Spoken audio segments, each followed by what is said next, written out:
ठाण्यात भाजपच्या गटनेतेपदी मुकेश मोकाशींची निवड, तर उद्या कोकण आयुक्त कार्यालयात जाऊन गट स्थापन करणार. कोल्हापुरात भाजपच्या गटनेतेपदी मुरलीधर जाधवांची नियुक्ती. चंद्रपुरात काँग्रेसला सत्तेबाहेर ठेवण्यासाठी भाजपकडून प्रयत्न. जोरगेवार भांगडी यांनी घेतली मुख्यमंत्र्यांची भेट. चंद्रपूर महापालिकेत नवी समीकरणं जुळण्याची चिन्ह. पक्षानं परवानगी दिल्यास नामोनिशाण साफ करू. गणेश नाईकांचा एकनाथ शिंदेंवरती निशाणा, तर शिवसेनेचाही गणेश नाईकांवरती जोरदार पलटवार. कल्याणमधील नगरसेवक बेपत्ता पोस्टर प्रकरणातील ठाकरेंचे उपविभाग प्रमुख रमेश टिकेंचा हृदयविकाराच्या झटक्याने मृत्यू.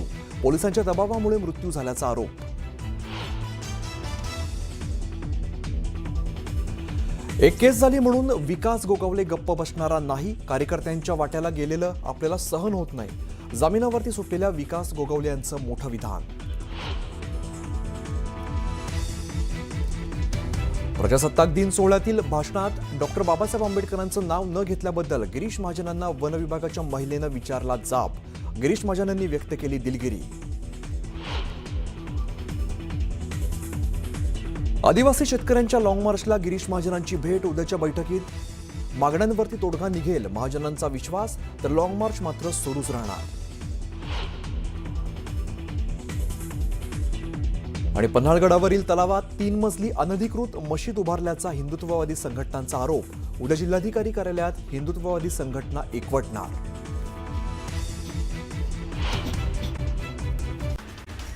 एक केस झाली म्हणून गप्प बसणारा नाही असं वक्तव्य जामिनावर सुटलेले विकास गोगावलेनं केलं. तर कार्यकर्त्याच्या वाटेला गेलेला आपल्याला सहन होत नाही असंही ते म्हणाले. पन्हाळगडावरील तलावामध्ये 3 मजली अनधिकृत मस्जिद उभारल्याचा आरोप हिंदुत्ववादी संघटनांनी केलाय. उद्या जिल्हाधिकारी कार्यालयामध्ये हिंदुत्ववादी संघटना एकवटणार आहे. कोल्हापुरात भाजपनं मुरलीधर जाधव यांची गटनेतेपदी निवड केली आहे. तर प्रदेशाध्यक्ष रवींद्र चव्हाण यांनी मुरलीधर जाधव यांचं नाव निश्चित केलं. पक्षानं परवानगी दिल्यास नामोनिशाण साफ करणार असं म्हणत गणेश नाईकांनी एकनाथ शिंदेंवर निशाणा साधला. तर शिवसेनेकडूनही गणेश नाईकांना जोरदार प्रत्युत्तर देण्यात आलं. चंद्रपूरमध्ये काँग्रेसला सत्तेबाहेर ठेवण्यासाठी भाजपकडून प्रयत्न सुरू आहेत. जोरगेवार भांगडिया यांनी मुख्यमंत्र्यांची भेट घेतली आहे. यामुळे चंद्रपूर महापालिकेमध्ये नवी समीकरणं जुळण्याची शक्यता आहे. नाशिकमध्ये प्रजासत्ताक दिन सोहळ्यातील भाषणात गिरीश महाजन यांनी डॉक्टर बाबासाहेब आंबेडकरांचं नाव न घेतल्यानं वाद झाला. भाषणादरम्यान वन विभागाच्या एका महिला पोलिसानं महाजनांना जाब विचारला. आंबेडकरांचं भाषणात नाव न घेतल्यानं मंत्री गिरीश महाजन यांनी दिलगिरी व्यक्त केली. वन विभागाच्या महिला कर्मचाऱ्यानं महाजनांना जाब विचारला होता. मुंबई महापालिकेमध्ये महापौर पदासाठी अर्ज सादर करण्यास उद्या आणि परवाची मुदत आहे. मुंबई महापालिकेत महापौर उपमहापौर पदासाठी इच्छुक सदस्य नामनिर्देशन पत्र महानगरपालिका सचिवांना 27 आणि 28 तारखेमध्ये सादर करणार आहेत. तर 30 ते 31 तारखेपर्यंत महापौर आणि उपमहापौर पदासाठी नवनिर्वाचित सदस्यांची बैठक घेऊन महापौर आणि उपमहापौर निवडला जाईल. मुंबई महानगरपालिका महापौर निवड प्रक्रियेला वेग आलाय. येत्या 2 ते 3 दिवसांमध्ये भाजप शिवसेना आपला गट स्थापन करणार आहे. गट स्थापनेनंतर इतर प्रक्रियेसाठी 7 दिवसांचा कालावधी मिळणार आहे. भगवा रंग भारताच्या संस्कृतीचं प्रतीक असल्याचं किरीट सोमय्या म्हणाले. तर छत्रपती शिवाजी महाराजांच्या भगव्या ध्वजाला हात लावाल तर तुमचे हात भासतील असा इशारा सोमय्यांनी इम्तियाज जलील यांना दिलेला आहे. हिरवा रंग हा कोणाच्या मालकीचा नाही. बाळासाहेबांनीही त्यांच्या भाषणात हिरवा रंग कोणाच्या मालकीचा नसल्याचा उल्लेख केला होता असं संजय राऊत म्हणाले. दरम्यान महाराष्ट्रामध्ये हरित क्रांती झालेलीच आहे असा टोलाही त्यांनी लगावला. तर हिरवा रंग हा निसर्गाचा रंग आहे, त्यावर सर्वांचाच अधिकार आहे असंही राऊत म्हणाले. भाजप नेते नितेश राणेंनी इम्तियाज जलील आणि ओवेसींना धर्मांतराचा सल्ला दिला. मूळ भगव्या रंगात या, आम्ही तुम्हाला हिंदू धर्मात घेऊ असं आव्हान नितेश राणेंनी दिलं. ठाकरेंच्या शिवसेनेचे पदाधिकारी रमेश तिखे यांचा हृदयविकारानं मृत्यू झाला. बेपत्ता नगरसेवकांच्या फोटो लावताना रमेश तिखे देखील तिथं उपस्थित होते. कोळसेवाडी पोलिसांकडून वारंवार फोन येत असल्यानं रमेश तिखे यांची तब्येत खालावली आणि पोलिसांच्या दबावामुळेच मृत्यू झाल्याचा आरोप शरद पाटलांनी केला.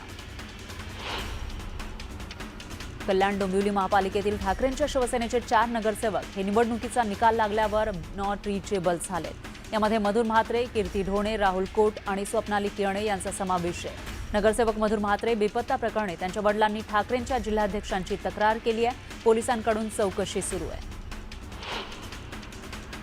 मी पराभूत झाले तरी माझं काही बिघडत नाही असं वक्तव्य नवनीत राणांनी केलं. तर कोणाच्या बोलण्यानं मी घाबरणारी नाही, पूर्ण आयुष्य लढाईसाठी पडलेलं आहे असं म्हणत त्यांनी विरोधकांना इशारा दिलाय. मावळ तालुक्यात जिल्हा परिषद निवडणुकीचा जोरदार प्रचार केला जातोय. यावेळी उमेदवार आशा वायकर आणि प्रकाश गायकवाड यांच्या प्रचारासाठी भाजपनं जोरदार शक्ती प्रदर्शन केलं. उपमुख्यमंत्री शिंदेंनी साताऱ्यातून जिल्हा परिषद निवडणुकीसाठी प्रचाराचा शुभारंभ केला. यावेळी शिंदेंनी शिवसेनेच्या उमेदवारांना मतदान करण्याचं आवाहन केलं.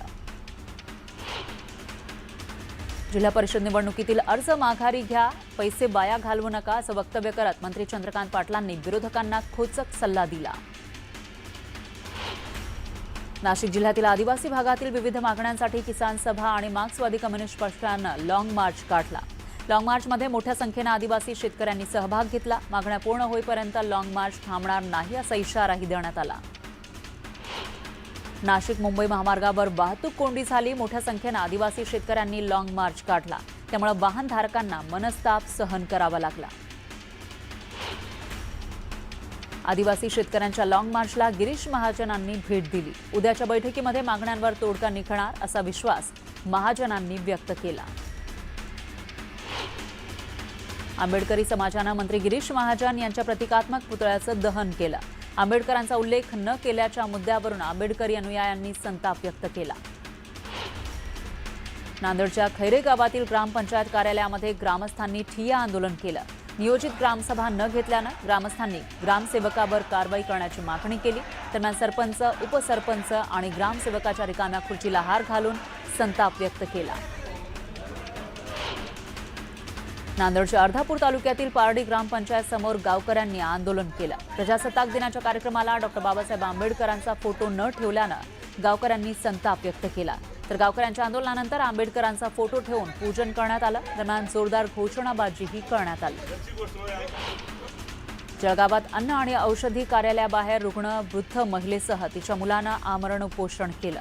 डॉ. निलेश चांडक यांच्यावर आणि अन्न व औषधे विभागातील अधिकाऱ्यांवर कारवाई करा अशी मागणी त्यांनी केली. डॉक्टरांवर आर्थिक फसवणूक केल्याचा आरोपही केला. धुळ्याच्या साक्री तालुक्यामध्ये संतप्त शेतकऱ्यांनी वीज वितरण विभागाविरोधात आंदोलन केलं. शेतीपंपासाठी सुरळीत वीज मिळत नसल्याचा आरोप करण्यात आला. यावेळी संतप्त शेतकऱ्यांनी वीज वितरण कार्यालयाच्या प्रवेशद्वाराला टाळं ठोकलं. दरम्यान शेतकऱ्यांनी जोरदार घोषणाबाजीही केली. बुलढाण्यात भ्रष्टाचाराविरोधात न्याय मिळत नसल्याचा आरोप करत एका तरुणानं टॉवरवर चढून आंदोलन केलं. मांडवा गावातील वैभव खरे या तरुणानं 300 फूट उंच टॉवरवर चढून प्रशासनाचा निषेध केला. या तरुणाला खाली उतरवण्याचे प्रयत्न सुरू करण्यात आले.